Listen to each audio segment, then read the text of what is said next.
Welcome to the Energy Balance Podcast, a podcast where we explore health and nutrition from the bioenergetic view and teach you how to maximize your cellular energy to maximize your health. Today's episode is part 2 of my follow-up from my debate with Dr. Eric Westman on Ben Greenfield's podcast, and I'll be digging into a number of our disagreements and some other comments that Dr. Westman made that I didn't have a chance to discuss or address on that debate. And that includes whether you should be concerned about low T3 or high glucagon on a low-carb diet, as well as whether insulin resistance is a problem of excess glucose metabolism or excess fat metabolism, whether a low metabolic rate allows you to live longer, whether high-carb diets cause overeating and insulin resistance, whether you should be concerned about glycation on a high-carb diet, as well as a handful of other points that Dr. Westman brought up throughout the debate. As always, to check out the show notes for today's episode, where I'll link to the studies, articles, and anything else that I reference, head over to jfeldmanwellness.com/podcast. And with that, let's jump right in. All right. So in part 1 of this follow-up, we dug pretty deep into the bioenergetic and hormonal effects and concerns regarding a low-carb diet.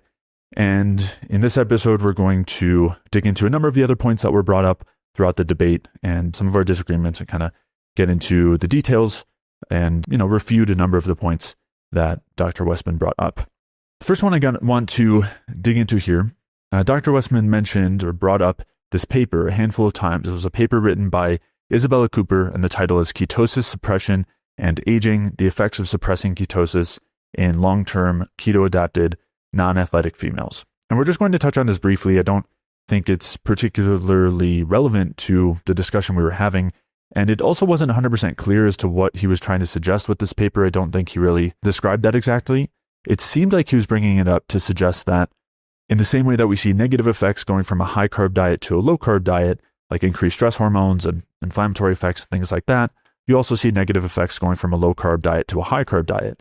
And people will say, the fact that you see these negative effects going from high-carb to low-carb suggests that high-carb is the kind of natural state, whereas low-carb diet is an unnatural state. And so it sounds like he was suggesting, well, you see the same thing going the other direction, so maybe low carb and ketogenic diets are actually the natural state of the body. And we'll talk about that conclusion, but first it's worth just touching briefly on what exactly was studied or discussed in this paper. So the paper was pretty similar to one of the other studies we looked at from Isabella Cooper and some of the same other authors. So in this study, they were looking at 10 premenopausal women who were on a ketogenic diet for an average of 3.9 years. We'll call it an average of 4 years.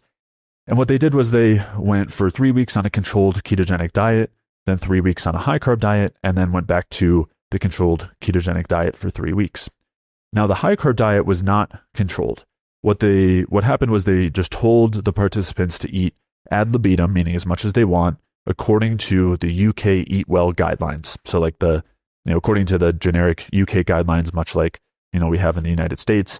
And the macro breakdown that they suggested was 55% carbs, 20% protein, and 25% fat.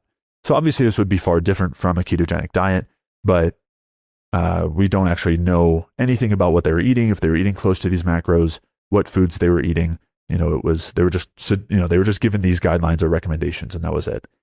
And what they found was when they went from the ketogenic diet to the high carb diet, there was a clear shift in fuel utilization. So we saw the RQ value increase, suggesting that there's an increase in carb utilization and a decrease in fat utilization. We also saw changes in glucose levels, insulin levels, IGF-1 levels, which are all to be expected when shifting into a higher carb diet, especially from a lower carb diet.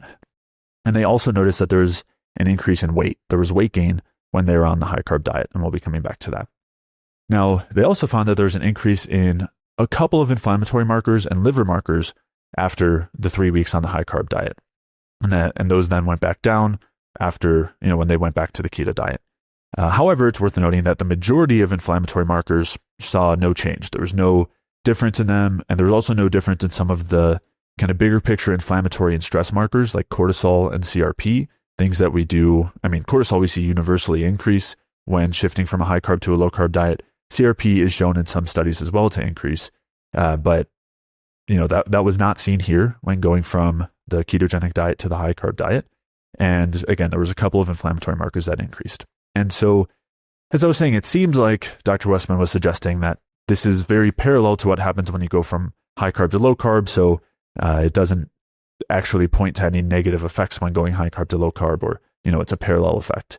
And there's a number of problems, I think, with that conclusion, and really withdrawing many conclusions at all from this diet, at least in terms of shifting from keto to high carb. And there's a few reasons for that. So for one, we're definitely not seeing the same markers shift here. When we go from high carb to low carb, we see major increases in stress hormones like glucagon and cortisol. Those were not seen here. Now, the other thing is there was weight gain seen when going onto the higher carb diet, and that alone is normally something that's going to increase inflammatory markers and lead to some negative health effects, negative effects in terms of the biomarkers. And this is not the case when we go from high carb to low carb. You actually see the negative effects independent of any weight gain. So you're not seeing, someone goes from high carb to low carb, there's all this weight gain and there are negative inflammatory effects. You see these effects even without this major confounding factor in weight gain. And so in this situation, there's no way in this study to identify that the inflammatory markers were due to the increase in carbs, and rather could have just been due to the increase in weight, which is something that we know to happen. You can gain weight on any sort of diet, and if you're gaining weight, you're going to generally see some negative effects. And then on top of that, another huge confounding variable is that there was no control of the higher carb diet. So we have no idea what they were doing there. They could have been dramatically overeating. They could have been eating extremely unhealthy choices in terms of carb-containing foods.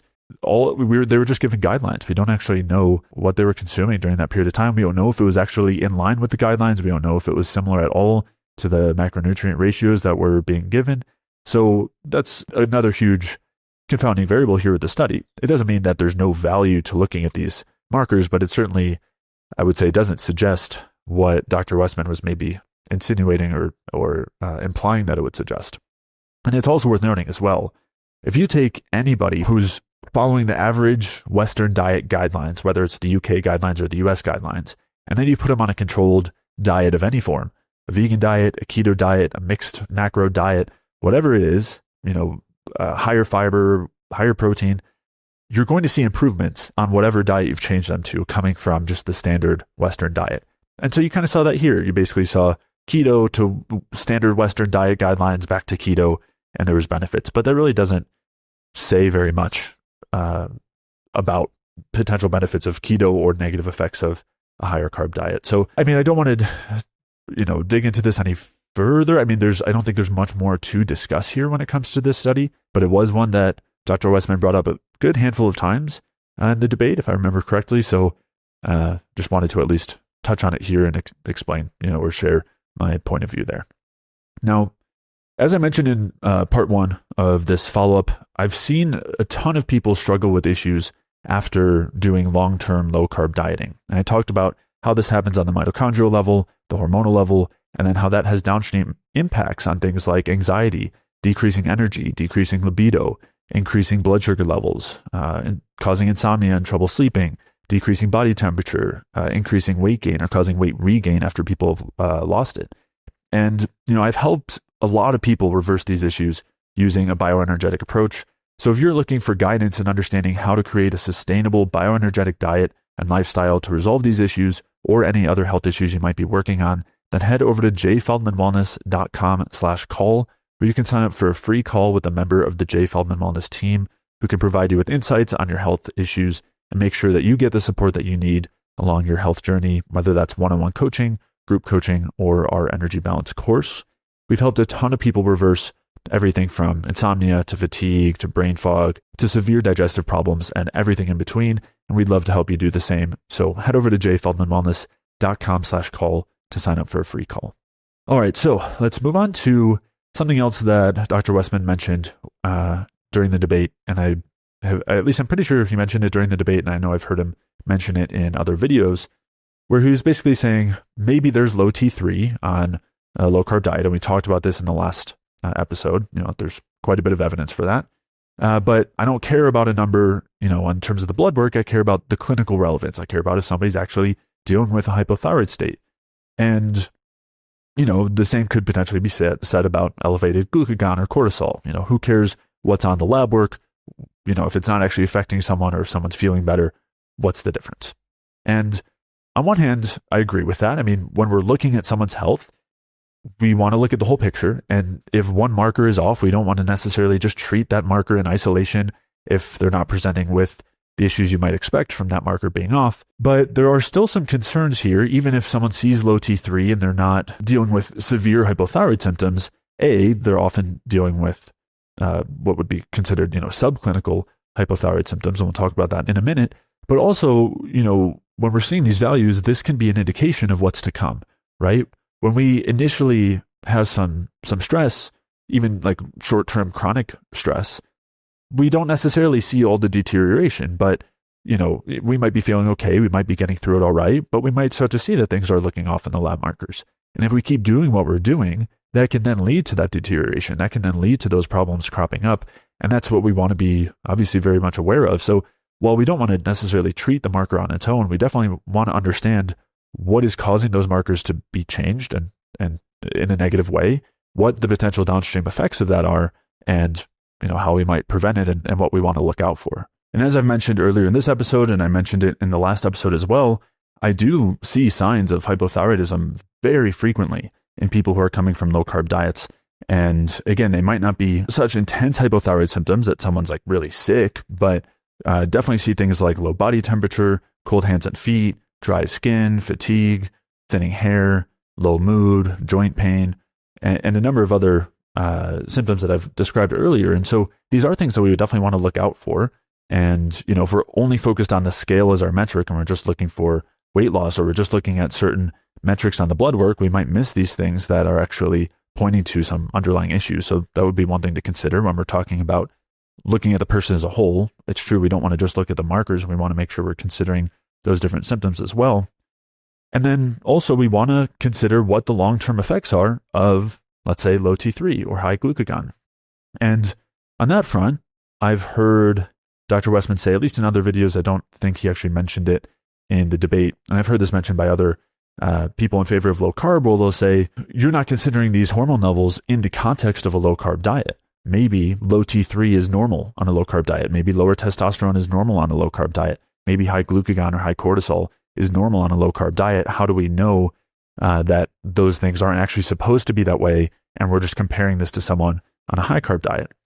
And so in some ways, kind of like we talked about last time with the question of maybe everything changes with fat metabolism on a low carb diet, we want to consider the question, but we also want to make sure that there's actually some physiological basis to support this sort of questioning. We don't want to just assume that it's likely based on any random possibility that we come up with. There would actually need to be a physiological basis for this. And so in order for it to be true that low T3 is totally fine, we would have to there would have to be evidence showing that there's no downstream effects of low T3 in in someone on a low carb diet, that they have way increased sensitivity to something like T3, so that there's no downstream effects of the low T3. Or same thing with testosterone. If we're seeing low testosterone, there would have to be evidence that there's increased downstream sensitivity to testosterone. Or on the glucagon side, again, you would have to show that the glucagon isn't actually having any of the downstream effects. There's an insensitivity to glucagon. And also you would have to show that that insensitivity to either of these, or increased sensitivity or reduced sensitivity, has no other negative side effects. And I don't think there's any good evidence for that. And there's a lot of downstream effects that we should be aware of when it comes to these hormones. They're not just hormones related to blood sugar or just hormones related to glucose metabolism. They have tons of other effects. We know that excess levels of glucagon is a major driver of insulin resistance. We know it reduces the conversion of T4 to T3, which obviously that's not interfered with in a low-carb diet because we see that happening. We know that it increases the stimulation of catecholamines and glucocorticoids, so epinephrine and cortisol, which is, goes hand in hand with the stress response. We know that excess glucagon causes immunosuppression by activation of certain T cells. So we would have to show that there's no immunosuppressive effects of this excess glucagon. We know that it slows intestinal motility and gastric motility, and these are things that are also really common effects on a low-carb diet. They also go hand in hand with hypothyroidism, but they can also be driven by glucagon. And so we would have to show that that effect doesn't happen. We would have to show that, the other long-term negative effects of excess glucagon, like cardiomyopathy and heart failure, which are shown to be driven by high levels of glucagon, also aren't happening in this condition. There's some sort of insensitivity that prevents it, or some other effect. And that's just glucagon. The same thing would have to be true for T3. T3 affects the immune response. It affects heart health. Low T3 and hypothyroidism, even subclinical levels, increases heart disease risk and atherosclerosis and blood pressure. It's also really tightly tied with mood. We see increased depression and anxiety associated with hypothyroidism. We see fatty liver disease associated. We see problems with skin health. We see problems with the reproductive hormones. And I mentioned this in that last episode, that T3 is the main regulator of what's called the STAR protein, the steroidogenic acute regulatory protein. And that's the protein, it's the rate limiting step of our steroid hormone production. So if you have less of that, you're going to have less pregnenolone, less testosterone, less progesterone. And so we would have to show that somehow there's some mechanism that circumvents all of these issues that are associated and driven by low T3 in these contexts. And there's just no good evidence that I've seen that would support that. And the same would be true of the reproductive hormones of progesterone and testosterone. These aren't just hormones that have effects in the reproductive system. They have effects on immune function, on energy and mood, on mitochondrial function, on insulin resistance, on cardiovascular disease. So we'd have to show that, again, there's no downstream effects here that are impacted with this change in hormones in order for it to be true that it's just normal to have high glucagon or low T3 on a low-carb diet. And if someone wants to say, that's my hypothesis, there's no evidence for it, but that's just, that's a hypothesis I've come up with, that's fine, but there's no reason to put any stock in that. So, that's just something that, I think we need to consider when it comes to this idea of, not caring about the marker on its own. Obviously, I'm not saying that we should just look at an individual marker on the paper and that's it, and that's how we should evaluate someone's health. I'm not at all saying that, but obviously we shouldn't ignore that marker, and we should especially consider that with someone's health and the other symptoms that they're experiencing. So those are some things to consider when it comes to the changes in these different hormone levels on a low-carb diet. All right, so next thing to dig into here, something that Dr. Westman had mentioned interestingly, and I don't know exactly where this was coming from, but when we were talking about fat versus carb utilization, and I was talking about the fact that we don't see an increase in fat utilization in the brain on a low-carb diet, he was saying, well, how do we know that? And I'm not sure if he was just playing devil's advocate or just trying to be, adversarial in that way, or if he actually isn't aware of what goes on in terms of fuel utilization in the brain when on a low-carb diet. If he is aware of that, if he is aware of the fuel utilization changes in the brain on a low-carb diet, then it would have just had to have been an argument in bad faith. And if he's not aware of that, then I think that would be pretty surprising as well, because this isn't a new finding, right? We've known what's gone on in terms of fuel metabolism in the brain, again, since the 1960s, from Cahill, who's one of the, his research in fasting was really pivotal and very, very well known. And then the other thing too, and we'll dig into this, is that this is where ketones come in. So I think the vast majority of people who are advocating for low-carb diets are pretty aware that the brain isn't utilizing fat, it's that we're producing ketones, and those are replacing part of the glucose need. So we go from, 100% utilization of glucose in the brain, mostly, nearly 100%, to 30 to 40%, and then the rest being supplied by ketones. So, I don't really know where this argument was coming from, but he did mention it. So I figured it was at least worth touching on here briefly. And again, kind of like we talked about earlier with this idea that fat metabolism would be different on a high-carb diet versus a low-carb diet, it's worth noting that there's already fat available on a higher-carb diet. We're not talking about a zero-fat diet here. And so if there wasn't fat available and we're saying now we're providing this new fuel, maybe the brain uses it, of course that would make sense, but there's already fat available. There's already free fatty acids available for the brain to use as fuel if it wanted to, if that was a part of its physiology, even on a higher carb diet. And that's not the case. But anyway, looking into ketogenic states and the utilization of fuels in the brain, there's a 1967 paper by Cahill titled Brain Metabolism During Fasting that's worth taking a look at. And it looked at fuel utilization in the brain during fasting and found that ketones could be used for around 60% of the brain's energy needs, while the rest is fueled by glucose. So someone wanted to look at, just the starting place in terms of evidence for this. You could take a look at that paper. And I'll also touch on a couple of quotes here describing this in a way that also factors in a number of the mechanisms we were talking about in the last episode. So this is a paper titled Brain Energy Metabolism Spurns Fatty Acids as Fuel Due to Their Inherent Mitotoxicity and Potential Capacity to Unleash Neurodegeneration. And they state, the brain uses long-chain fatty acids to a negligible extent as fuel for the mitochondrial energy generation, in contrast to other tissues that also demand high energy. Besides this generally accepted view, some studies using cultured neural cells or whole brain indicate a moderately active mitochondrial beta oxidation. Here we corroborate the conclusion that brain mitochondria are unable to oxidize fatty acids. They go on to state later, oxidative degradation of long-chain fatty acids is the most potent mitochondrial process for ROS generation. To minimize reactive oxygen species generation, obviously, brain mitochondria completely substituted fueling of long-chain fats by that of glucose or of the ketone bodies, beta-hydroxybutyrate and acetoacetate, with an FADH2 to NADH ratio of 0.29 and 0.33, respectively. So we talked a lot about that ratio in the last episode, where ketone bodies have a much better ratio than fats, and especially the long-chain fats. Glucose has a ratio of 0.2, so quite a bit less than the ketone bodies, but that plays a major role in the efficiency of mitochondrial respiration when using these different fuels. But in any case, didn't think it was something that I would need to really be touching on here, but Dr. Westman did bring up this idea that, or questioned the idea that there's not an increase in fat utilization in the brain on a low-carb or ketogenic diet. All right, so let's move on to talking about the metabolic rate on low-carb diets, ketogenic diets, starvation, fasting. And so this was something that was brought up toward the end of the debate. And, the idea was, I don't remember how it was brought up, but basically we came to this idea that, in starvation, of course, we see a lower metabolic rate in order to survive for longer periods of time. And that's what that adaptation is for. And it goes hand in hand with increased fat metabolism and increased ketone production and a lack of glucose.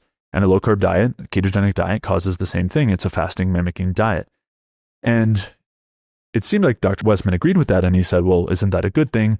That's, a low metabolic rate is associated with a longer lifespan. And so what he's referring to here is what's called the rate of living theory of aging, which is an older theory coming out of basically the thinking in the Industrial Revolution, which is that basically the more you use a machine, the faster it wears out and the quicker it degrades.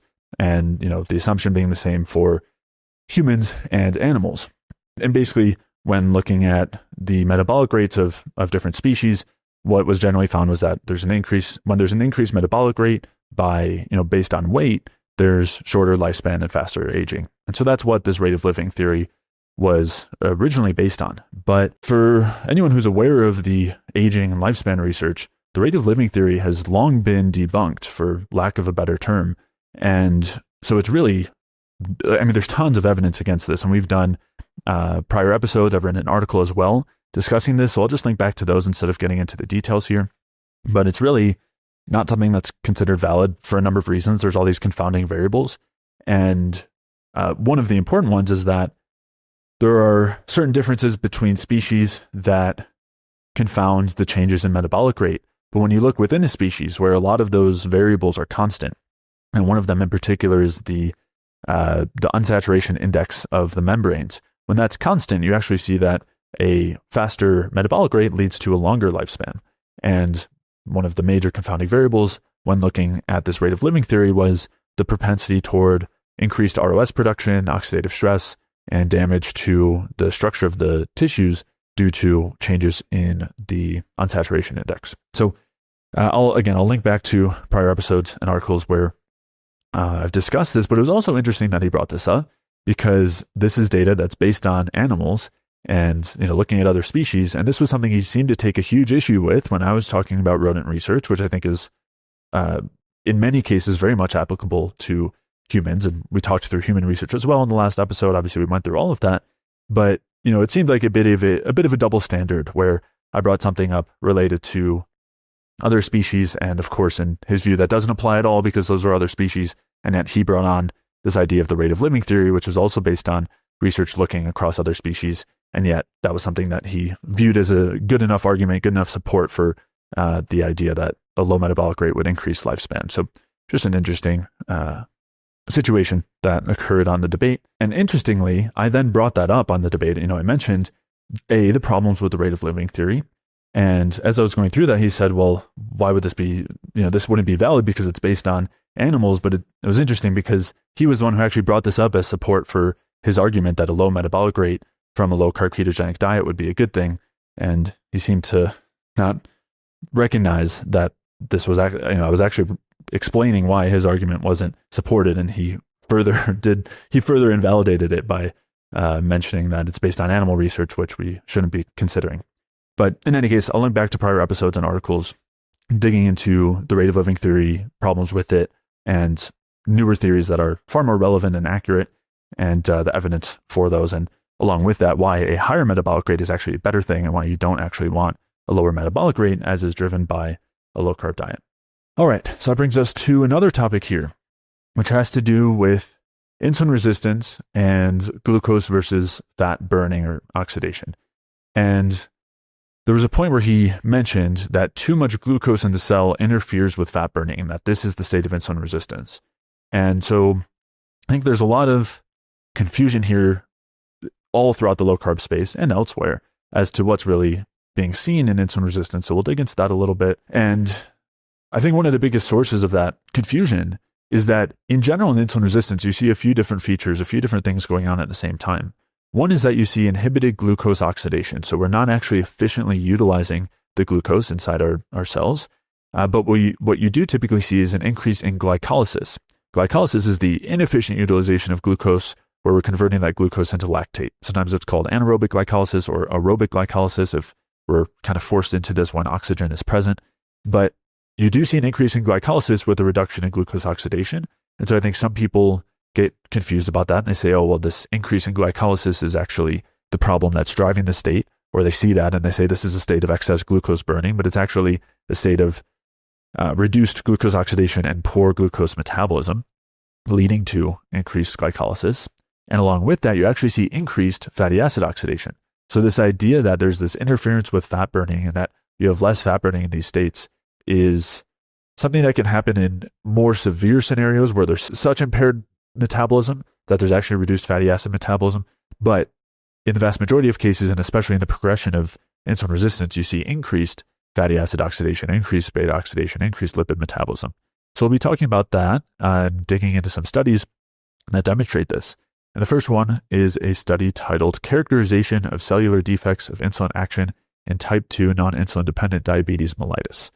And so they looked at 7 non-insulin dependent diabetic patients, and they did some different clamp studies. And we'll kind of go through these. I'm not going to read the quote all the way through because I think it makes more sense to kind of go in order of the studies. So study 1 was euglycemic and normal insulin clamp. So they took these people on with type 2 diabetes who normally have high levels of glucose, hyperglycemia, and high levels of insulin, hyperinsulinemia. But when they brought them down to normal levels, what they found was, further down they state, in study 1, glucose uptake was decreased by 54% in the people with diabetes versus controls. So when they had the same normal levels of glucose and insulin, there was less glucose uptake. They also found that glycolysis, glycogen synthesis, and glucose oxidation were reduced in these patients with type 2 diabetes. So partially, of course, this is driven by the reduction in glucose uptake, but we see that there's reduced glucose metabolism, and they state non-oxidative glycolysis and lipid oxidation were higher. So basically, there's an increased reliance on glycolysis, as we said, and an increased reliance on fat metabolism when we're in this kind of normal state. I'll link back to episodes where we dug into insulin resistance and diabetes and why it's not caused by carbohydrates. We talked about that in way more detail in those episodes, so I'll link back to those, but we'll at least go through a little bit of it here. But essentially what we're seeing is that in this normal state, there's impaired glucose metabolism, increased reliance on fats for fuel, and also non-oxidative glycolysis. And this is then what drives the stress reaction where the body says, all right, we need to increase the glucose levels so we have enough fuel, and we need to increase insulin levels as well to make sure we're increasing the amount of glucose that gets taken up by the cells. And so we see a part of that in study 2. So in study 2, they did hyperglycemic normal insulin clamp. So basically kept the insulin at the same level, but increased the amount of blood sugar. And what they found was that in study 2, glycolysis, but not glucose oxidation, was normal. Non-oxidative glycolysis remained higher, and glycogen deposition increased, and lipid oxidation remained higher. So what they found here was that there was an increase in glucose uptake, and we saw an increase in glycogen deposition and an increase further in glycolysis, but there was still not an improvement or resolution of oxidative glucose metabolism, and we still saw increased lipid metabolism, lipid oxidation, fat metabolism. So when we look at study 3, which was when there was a normal amount of glucose and excess insulin, high levels of insulin, hyperinsulinemia. And what they state was that in study 3, hyperinsulinemia normalized glycogen formation, glycolysis, and lipid oxidation, but did not normalize the level of non-oxidative glycolysis or the decreased glucose oxidation. Lipid oxidation and glycolysis and glucose oxidation were inversely correlated. And we'll go through the conclusion in a second. But what we have here in study 3 was that with the increased insulin, there was increased glucose uptake. And so there was normal amounts of glycogen formation. Glycolysis was normal. And then we also saw because of further glucose uptake into the cells, there was less fat metabolism. The glucose metabolism increased enough to lower fat metabolism, but it did not normalize the elevated non-oxidative glycolysis or the decreased glucose oxidation. So even though there was a decrease in fat metabolism in this scenario, we still didn't see a resolution of the situation. There's still this blocked glucose metabolism and increased reliance on glycolysis. They go on to state that, in conclusion, in type 2 diabetes, marked hyperinsulinemia normalizes glycogen synthesis and total flux through glycolysis, but does not restore normal distribution between oxidative and non-oxidative glycolysis. Hyperglycemia cannot overcome the defects in glucose oxidation and non-oxidative glycolysis. Lipid oxidation is elevated and is suppressed only with hyperinsulinemia. So we get a pretty good scope here of what's going on metabolically in this state of type 2 diabetes and insulin resistance. And we're going to be looking at this in some other tissues as well that describes this further. And again, we went into this in way more detail in those other podcast episodes, so make sure to take a look at those for more information on this topic. But one thing that was brought up during the debate was the utilization of fuel in the heart. And so what I mentioned was that the heart typically relies on fat for 70 to 90% of its energy needs and glucose for 10 to 30% of its energy needs. But in the debate, Dr. Westman stated that he is of the belief that the heart should be oxidizing more fat, 90% of its energy needs coming from fat as opposed to a bit lower on that scale. But what we actually find is that in type 2 diabetes, in heart disease, and in heart failure, there's impaired mitochondrial respiration and an increased reliance on fat for energy, and the utilization of glucose is actually reduced by 30 to 40%. So what he's describing here that he is saying should be happening, this is the ideal state, is the state that we actually see in type 2 diabetes, heart disease, and heart failure. We'll go through this in a couple of studies here. The first one titled Metabolic Abnormalities of the Heart in Type 2 Diabetes. And they state, type 2 diabetes mellitus escalates the risk of heart failure partly via its ability to induce a cardiomyopathic state that is independent of coronary artery disease and hypertension. Although the pathogenesis of diabetic cardiomyopathy is yet to be fully elucidated, aberrations in cardiac substrate metabolism and energetics are thought to be key drivers. These aberrations include excessive fatty acid utilization and storage, suppressed glucose oxidation, and impaired mitochondrial oxidative phosphorylation. So we're seeing that in this state of type 2 diabetes, looking at the heart, and you see this in other tissues as well, you see it in the liver, especially in fatty liver disease, but what they're saying is increased fatty acid utilization, suppressed glucose metabolism, and impaired mitochondrial respiration. So we're actually seeing this shift toward increased fat metabolism in type 2 diabetes, and in this study they talked about it in heart failure and ischemic heart disease as well. This is a study titled Mitochondrial Fatty Acid Oxidation Alterations in Heart Failure, Ischemic Heart Disease, and Diabetic Cardiomyopathy. They state, in many forms of heart disease, including heart failure, ischemic heart disease, and diabetic cardiomyopathies, changes in cardiac mitochondrial energy metabolism contribute to contractile dysfunction and to a decrease in cardiac efficiency. Specific metabolic changes include a relative increase in cardiac fatty acid oxidation rates and an uncoupling of glycolysis from glucose oxidation. So this exact scenario we're talking about, increased reliance on fat metabolism, impaired glucose oxidation, and less glucose utilization overall, but increased reliance on glycolysis. In heart failure, overall mitochondrial oxidative metabolism can be impaired, while in ischemic heart disease, energy production is impaired due to a limitation of oxygen supply. In both of these conditions, residual mitochondrial fatty acid oxidation dominates over mitochondrial glucose oxidation. In diabetes, the ratio of cardiac fatty acid oxidation to glucose oxidation also increases, although primarily due to an increase in fatty acid oxidation and an inhibition of glucose oxidation. So there's greater reliance on fat, less reliance on glucose metabolism in this state of diabetes, as we already discussed, and also talking about it in these other states like heart failure and ischemic heart disease. They go on to state, recent evidence suggests that therapeutically regulating cardiac energy metabolism by reducing fatty acid oxidation and or increasing glucose oxidation can improve cardiac function of the ischemic heart, the failing heart, and in diabetic cardiomyopathies. So it's not just that we see this metabolism happening as a result of other problems, but if you actually intervene, using a drug to lower fatty acid oxidation and increase glucose oxidation, it actually improves the state, of the heart in these different conditions. So these metabolic problems are actually contributing to the pathology. The increased fatty acid oxidation is actually contributing to the pathology in these states, and lowering it actually helps to resolve the issue. And they talk about that as well in this study. This is a study titled Role of Fatty Acid Uptake and Fatty Acid Beta Oxidation in Mediating Insulin Resistance in Heart and Skeletal Muscle. They state direct measurements of fatty acid beta oxidation in the heart have shown that in most situations of insulin resistance, fatty acid beta oxidation rates are accelerated. Furthermore, different strategies to inhibit fatty acid beta oxidation in heart and skeletal muscle have been shown to increase insulin sensitivity. So not only is it a scenario where there's underlying pathology driving increased fat metabolism, but the fat metabolism is actually contributing to the insulin resistance to these issues in the heart as well. Now, one thing Dr. Westman mentioned, I believe he mentioned in the debate, was that ketones are beneficial in heart failure. And there's some truth to this for a couple of reasons that is very related to what we're talking about here. So for one, when there is an underlying metabolic problem, we see glucose oxidation is impaired. And so providing ketones is the next best option after fixing the glucose metabolism. If you aren't going to fix the glucose metabolism issue, then providing ketones is better than forcing the tissue to have increased reliance on fat for a fuel, which is obviously actually contributing to the pathology. So yes, lowering the fatty acid metabolism, whether it's via ketones or increasing glucose metabolism, both of those are going to be beneficial, or just by blocking the fatty acid metabolism directly. That doesn't actually suggest anything different about the state. That directly fits in here with what we know about insulin resistance and heart failure and the rest here. So just wanted to go through some of those studies and clarify that confusion in terms of fuel needs in these different states and what's actually driving the pathology. And again, definitely corroborating what we talked about last time in terms of the benefits of glucose metabolism over fat metabolism. All right, so moving on to one of the next points that was brought up very briefly by Dr. Westman during the debate. It was just kind of maybe a bit of a throwaway. I don't remember exactly. Again, I'm just going off of notes since the debate was, a little bit over a week ago. But he had mentioned that babies are born in ketosis. And I think he was essentially saying, again, how can this be a bad state?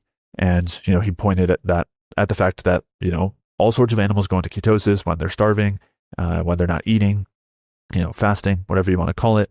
So how can it be a bad state? We obviously talked a lot about that and how just because it's something that we do naturally doesn't mean it's a good thing, right? When we're exposed to stress, we increase cortisol, but that doesn't mean we want to do everything we can to increase cortisol. Doesn't mean the stress is a good thing. We just have a response to it that allows us to survive and deal with it. But just because we have a response doesn't mean it's a beneficial response for our health, especially in the long term.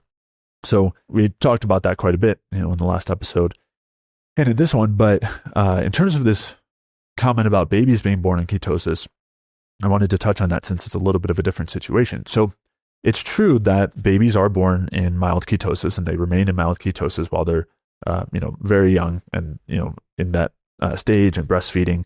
But this is a pretty unique state because they're actually in this state of ketosis even when they're consuming quite a lot of carbohydrate. So when you look at the composition of breast milk, around 40% of the calories are coming directly from sugar. And normally that would be a state that would very much prevent ketosis. But in this case, we actually see that babies are in ketosis despite consuming 40% of their calories from sugar. So this is obviously a different physiological state from an adult getting into a low-carb diet or an adult consuming 40% of their calories from sugar. This is very different physiologically, and to suggest that because this happens in babies, it would be healthy in adults, I think there's a lot of leaps in terms of that kind of a conclusion. But it's also worth noting that there are very different mechanisms at play when it comes to babies in ketosis, and they're not producing ketones for the same reasons that we do necessarily. And they have other reasons that actually drive them to be more likely to be in ketosis. And part of this comes down to the utilization of ketones for structural purposes in the brain. So it's true that babies are producing, moderate amounts of ketones, even though they're still utilizing glucose as a fuel to a large extent, and they're not relying on excessive amounts of fatty acid oxidation, like we were talking about being a concern on a low-carb ketogenic diet. So this is a very different state. But in this case, the ketones are used a bit for a fuel, although the brain is actually still preferring to use glucose over the ketones for babies. There's still a preference toward utilizing glucose in that state. Again, something that's a little bit different. But the reason for that is because the ketones are largely used for structural purposes in the brain. The brain doesn't really take up fatty acids very well, which also goes hand in hand with its inability to utilize fatty acids. And so the increased ketones act as lipid precursors for the brain, which the brain is made up of lipids. So the provision of the ketones in this state is actually for more structural purposes in the brain. They are used a bit for fuel, but the glucose is used, preferentially over the ketones. So it's really a pretty unique state, obviously something that wouldn't really apply to adults. And obviously this is why if we were to eat a 40% sugar diet, we don't go into ketosis. But so to suggest that because this is happening in babies, a low-carb ketogenic diet is healthy for adults, I think, there's so many leaps. That's quite a stretch there. And I'm not saying that any production or exposure to ketones is a bad thing. Obviously, there are physiological exceptions, and I don't think it's bad that babies are producing ketones. But again, this is a totally different scenario from an adult eating a low-carb ketogenic diet. Another very common criticism hurled when it comes to high-carb diets, and Dr. Westman mentioned this on the debate. He said that, we see an increase in glycation when there's higher blood sugar levels. And this is something that, a lot of people discuss in the low-carb space, this concern regarding glycation and carbohydrates. And I'm going to be doing an episode digging into this in quite a bit more detail, so I'm going to keep it a little bit more brief now and just touch on a couple of notable points in terms of the differences between low-carb and high-carb diets and glycation. And the first is that there's a little bit of a straw man here, because I'm not suggesting that it's a good thing to have chronically high blood sugar levels. And obviously, chronically high blood sugar levels go hand in hand with insulin resistance and metabolic syndrome. And obviously, that's going to be correlated with intracellular glycation, oxidative stress, tons of negative effects, tons of inflammatory effects. We know that to be the case. I'm not suggesting that that's a healthy state. And so to say that we see high blood sugar in that situation and increased glycation, I would agree. But that doesn't mean that a high-carb diet is actually driving that. So we're going to come back to that in a second. It also doesn't mean that a low-carb diet can't also cause increases in blood sugar. But just to be clear, I'm not suggesting that we want to be insulin resistant. I'm not suggesting that we should be eating a diet that encourages that. And a high-carb diet does not encourage that. And we'll talk through examples of that here in a little bit. And that brings us to this idea of glucose and insulin levels increasing after eating on high-carb diets versus on low-carb diets, because the kind of assumption built in here, and I've heard this stated in many cases, that because you have an increase in glucose and an increase in insulin after eating on a high-carb diet, that's basically going to contribute to insulin resistance over time, and that's going to cause this state. And we'll talk about the fact that that doesn't happen, but it's also worth noting that there are considerable increases in insulin and glucose on low-carb diets as well, especially because of the protein that's consumed. And we'll look through a couple of studies talking about this. The first one is just looking at the insulinogenic effects of foods. And so this is a study titled An Insulin Index of Foods, the Insulin Demand Generated by 1,000 Kilojoule Portions of Common Foods. And it's an interesting study to look at because I think a lot of people would be surprised by what they see here. And the reality is that protein is something that largely stimulates insulin release.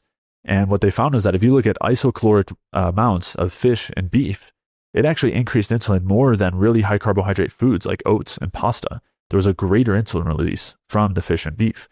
And you actually saw that when you compared it to high sugar foods like apples, again, isocalorically, fish and beef caused a greater insulin release, or about the same insulin release actually, as apples, or chips as well. Chips was another one that they looked at, and that was about the same as fish and beef.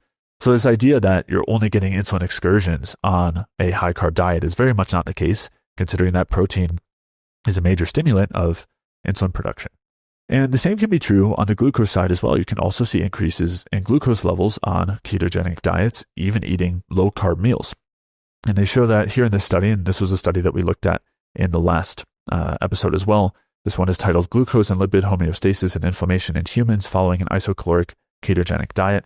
It was a metabolic ward study on men without diabetes. They did 4 weeks on a normal diet, which wasn't a low-fat diet. It was 50% carbs, 35% fat. Sometimes they do far lower fat, which actually further increases insulin sensitivity, and you could even say that that's a bit of a confounding variable. But in this case, it was 35% fat versus a keto diet, which was 5% carbs and 80% fat. And we showed very clearly, we saw that there was, that the people on the ketogenic diet were in ketosis. They had the increased ketone levels, increased free fatty acids, increased glucagon, and they looked at the effects of eating a low-carb meal on glucose levels. And we see that here in figure 1, if we look on the left, this was a graph that we had looked at earlier, showing that on the carbohydrate-containing meal, there was actually significantly worse insulin sensitivity, and we saw increased glucose levels after that carbohydrate-containing meal. But when we look at the right here, This is looking at the people who are on the high carb diet eating a ketogenic meal and the people on a ketogenic diet eating a ketogenic meal. And what they actually found was that the glucose area under the curve for the ketogenic diet participants eating the ketogenic meal was actually a little bit higher, not statistically significant, but it was actually a little bit higher than the people on the carbohydrate-containing diet eating the carbohydrate-containing meal. So what we're looking at here is on the left, you have the lower curve, the ones with the filled-in squares, versus on the right, you have the ones with the circles, the hollow circles. And what they actually found was that the glucose area under the curve was higher on the right for the ketogenic diet people eating the ketogenic meal versus the higher carb diet people eating the higher carb meal.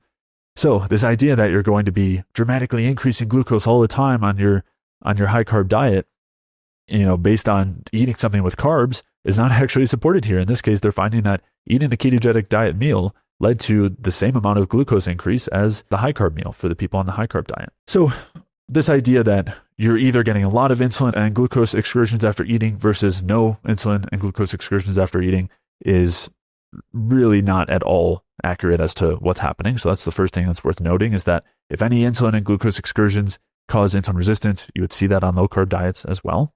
But then the other thing that's worth touching on here is briefly touching on the evidence that high carb diets don't cause chronically high blood sugar. They don't cause chronically high insulin levels, and instead can and should, if done in a healthy way, they should lead to healthy and even very low levels of fasting insulin and low levels of glucose, low A1Cs, and good insulin sensitivity.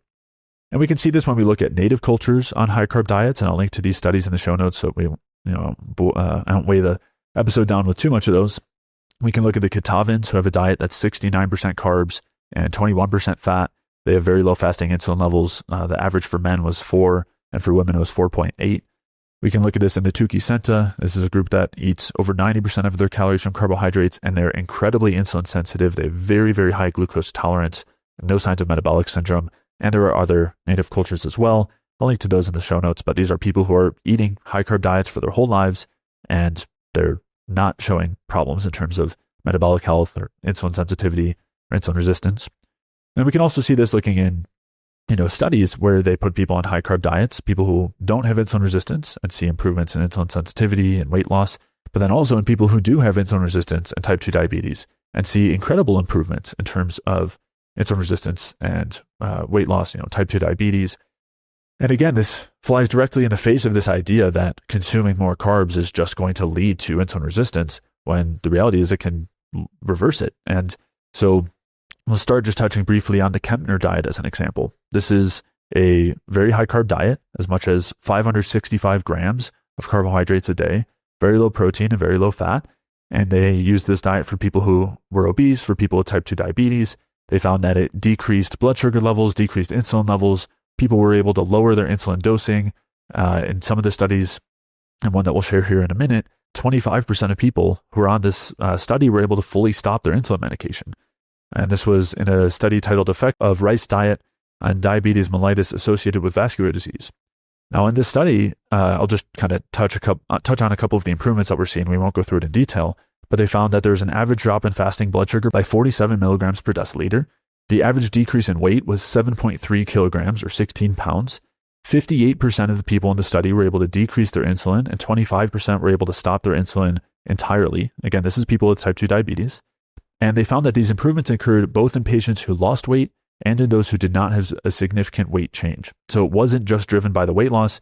It was other, there's direct metabolic effects of this diet that led to massive improvements in insulin sensitivity. So as the Kempner diet, another notable one was the Pritikin diet. And this was a pretty similar diet. It involved a low fat, high carb, high fiber, and low salt diet. The Kempner diet was actually very low in fiber. But in this diet, they were getting less than 10% of calories from fat, around 15% from protein, and the rest from carbs. So we're talking about a very high carbohydrate diet here. They also made sure to incorporate walking as a part of the protocol. And they found that people lost weight. They were able to get off of their hypoglycemic drugs. They were able to stop insulin. And these effects happened rapidly within just a few weeks, 3 to 4 weeks. Large portions of people were able to get off of these drugs and lose weight.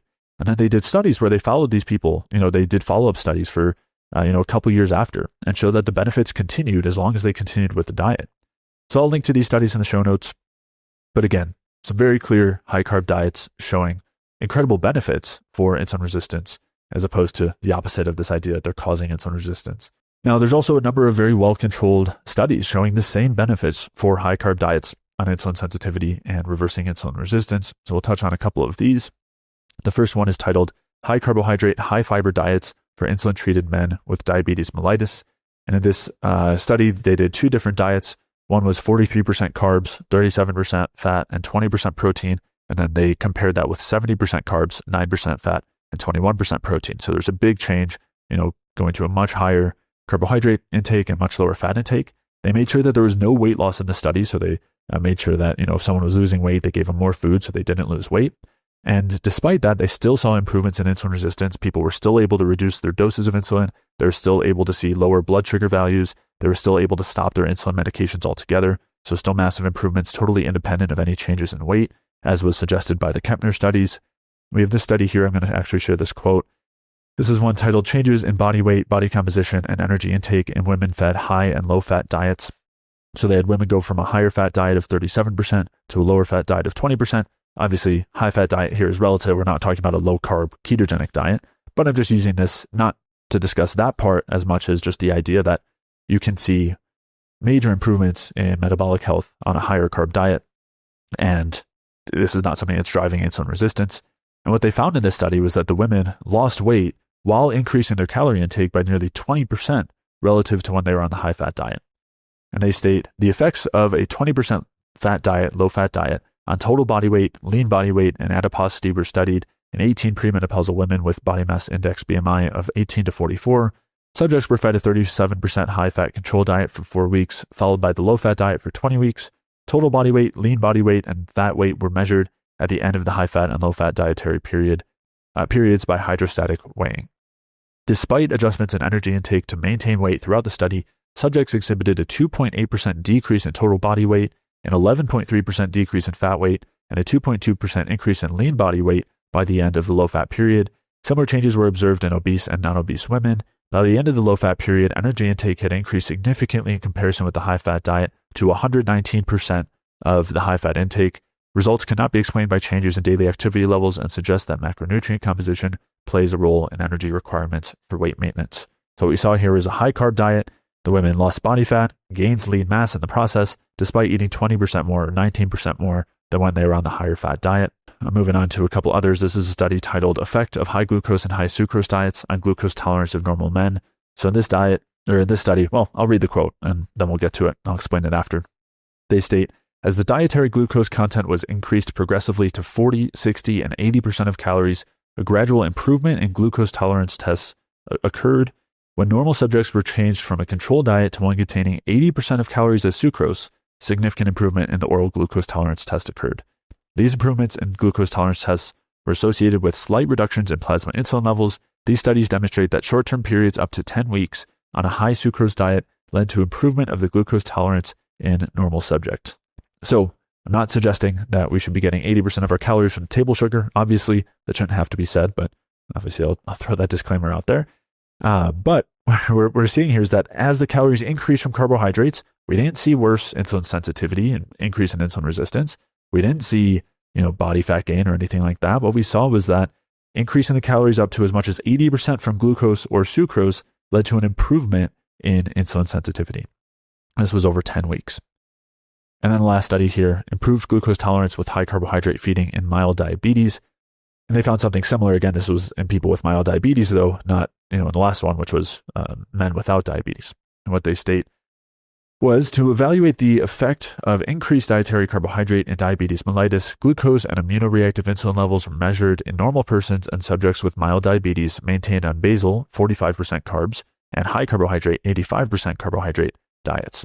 Fasting plasma glucose levels fell in all subjects, and oral glucose tolerance significantly improved after 10 days of high carbohydrate feeding. Fasting insulin levels were also lower on the high carbohydrate diet. However, insulin response to oral glucose did not significantly change. These data suggest that the high carbohydrate diet increases the sensitivity of peripheral tissues to insulin. So this was just 10 days. I think we would have seen even more improvements if it was gone on for longer, like in these other studies. But what we're finding is that the higher carb diets aren't causing high blood sugar. They're not causing higher insulin. They're not causing insulin resistance. Instead, they're actually causing the opposite. Now, again, I'm not saying that if we just took the average Western diet and said, eat, more carbs, drink more soda, that's going to be healthier for you. I'm obviously not saying that. I've made this disclaimer tons of times, but I'm not saying that all carbs are created equal or that the carbohydrates that most people in the Western world are eating are healthy foods. But that doesn't mean it's actually the carbohydrates that are the problem. There's a ton of other issues with those foods that are entirely independent of the carbohydrates. What we see here in these studies and looking at the native cultures is that eating a high-carb diet is actually supportive of metabolic health and insulin sensitivity. We just want to make sure that we're doing it from the right, quote-unquote, sources of carbohydrates. Again, go ahead and download the Energy Balance Food Guide for free at jfeldmanwellness.com/guide to take a look at what I would consider to be the best sources of carbohydrates. All right, so there's one other point that was brought up by Dr. Westman, which was this idea that carbohydrates can be addicting. And I know he mentioned it at least once in the debate, at least it was in my notes, and I'm pretty sure I've heard him describe it elsewhere, and I've heard tons of other people in the low-carb dieting sphere basically resort to this argument, which is that basically if we go through all the metabolic effects, we go through the physiology, and we find that there's no, we come to this conclusion that low-carb ketogenic diets are not actually better for metabolic health or insulin resistance or anything like that, then we come to this criticism that people are going to eat more on a high-carb diet because carbohydrates are addicting. And the first thing that's worth noting here is that this is a very different argument from the argument that high-carb diets inherently cause insulin resistance, low-carb diets inherently reverse insulin resistance. It's not due to calorie intake. It's not due to weight changes or something. It's because the carbs themselves are the problem. So we're talking about a very different argument here. We're just saying that basically you're going to eat more on a high-carb diet. Eating more is the problem. You're going to eat less on a low-carb diet. And that's actually why the low-carb diets are beneficial. So it's a very different argument that's being made here. So I just want to make that clear. But then I also want to look at the research that looks at what happens when people have more carbohydrates and whether it's actually a situation that causes overeating. And what we actually find is that if you restrict carbohydrates a lot, it will lower appetite. But also if you restrict fat a lot, it'll lower appetite. It'll lead to people eating less.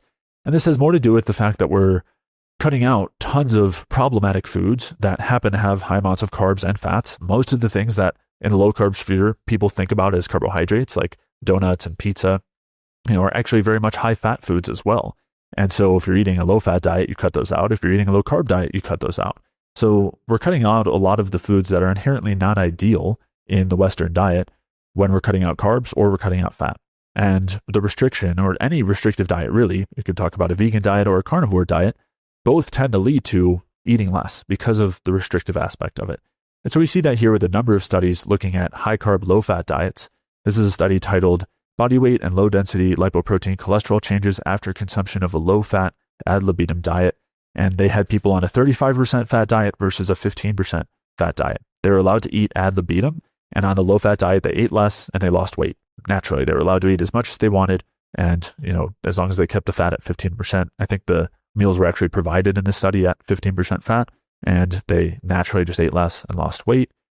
This next study, and I'm going to go through these quickly because there's not too much in terms of specifics that are worth sharing, but I will, of course, link to these in the show notes.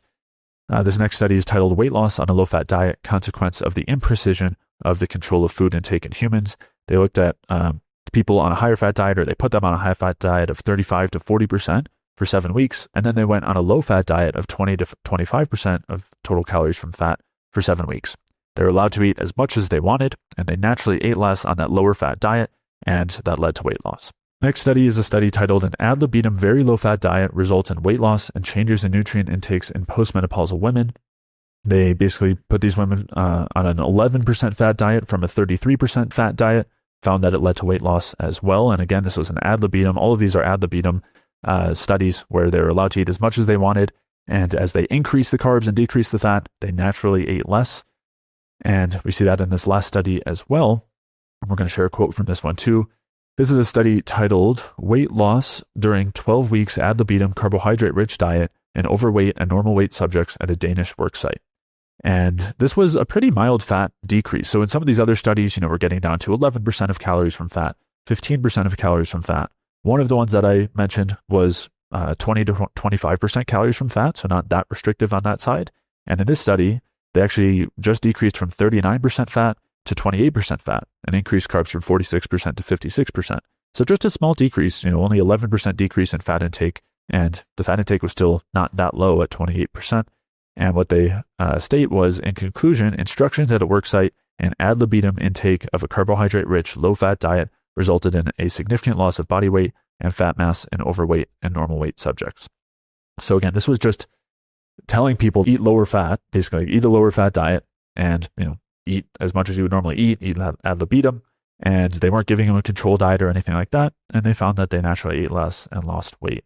This idea that carbs are so addictive and that, if we're eating more carbs in our diet, we're naturally going to eat more is very much not the case. I do think for people who are on a carb-restricted diet, if you're on a low-carb diet, you're going to, in most cases, have massive cravings for carbohydrates. And if you do eat a little bit of carbohydrates, you're going to want to eat a ton. It's not because you're addicted to carbohydrates. It's because we have a physiological need for carbohydrates and a physiological desire for carbohydrates. And so if you've been deprived of them and then you eat some, yes, you're going to have a strong urge to eat more. And what we find is when people are not restricting those carbs, because the other thing that can happen, and maybe this happened in that Isabella Cooper study, is that if you're heavily restricting carbs and then you eat some, and if you haven't had them in a very long time, the likelihood of overeating is massive. This isn't an addiction because for a number of reasons. One, we look at these diets and see that it's not something where just eating more and more actually kind of encourages more overeating. And it's actually the opposite. When you're getting enough, you actually end up potentially eating less. And that's something that's extremely common. People go through these refeeding periods after coming off of low-carb diets because they've been restricted from carbohydrates for so long. And during that time, there's a major propensity to quote-unquote overeat, but then it normalizes and those cravings go away and you're not constantly feeling like you want to eat sugary or high-carb foods. And I've worked with tons of people who thought that they had a sugar addiction. They thought that they had a carbohydrate addiction.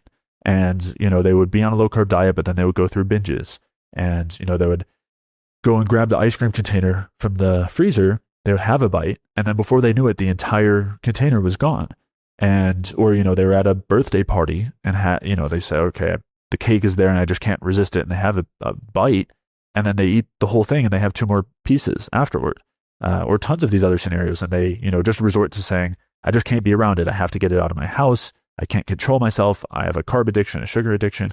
But the reality is, and these people who I've worked with, where they think this is the case, when we get them actually eating a diet that's supplying all of their needs and they're eating a good amount of carbohydrates, they find that this isn't the case anymore. They go and grab the ice cream and they take a bite and they eat a few more bites and they eat a normal portion and they put the rest back. Or they go and get the slice of cake at the birthday party and they eat a few bites and they don't even finish it. They realize that was all that they wanted. Or on the flip side, they eat a good, well-balanced diet or a good, well-balanced meal and they aren't feeling like they're still craving sugar after or anything after because they're actually fulfilling those needs. So I think that this resort to this idea of carbohydrates, are just inherently addictive is not at all well supported. And I think it's also a huge derivation from what most people are saying on a low-carb diet, which is that there's an inherent metabolic benefit on a low-carb diet. But also I just think it's very far from the reality.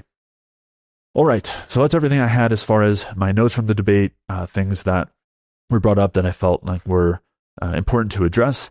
If you have any other questions or if there are any other points that I didn't discuss from the debate that you'd like to hear me dig into in more detail, definitely let me know in the comments. And if you did enjoy these episodes, please leave a like or comment wherever you are watching or listening. And also please leave a review and 5-star rating. All of those things do a lot to help support the podcast and are very much appreciated. As always, to take a look at the show notes where I'll link to the studies and articles and everything else that I've mentioned throughout today's episode, head over to jfeldmanwellness.com/podcast. And if you're looking to optimally support your metabolism, lose weight, improve your digestion, get amazing sleep, rebalance your hormones, boost your energy levels, resolve various other health issues, recover from a low-carb diet, whatever it is, and you'd like to do that with clear action steps and strategies alongside personalized guidance from me, then head over to jfeldmanwellness.com/solution, where you can find all of the information for the Energy Balance Solution program. This program includes customized health coaching. It includes a video library with videos on how to properly regulate blood sugar, how to restore your gut health, how to lose weight without destroying your metabolism, how to boost your metabolism, how to get amazing sleep, how to rebalance your hormones, and tons more. It also includes resources like sample meal plans that are individualized based on your needs. It also includes recipes, a calorie and macro calculator, a supplement guide, and tons more, as well as a private community. So head over to jfeldmanwellness.com/solution to check out all the details. And with that, I'll see you in the next episode.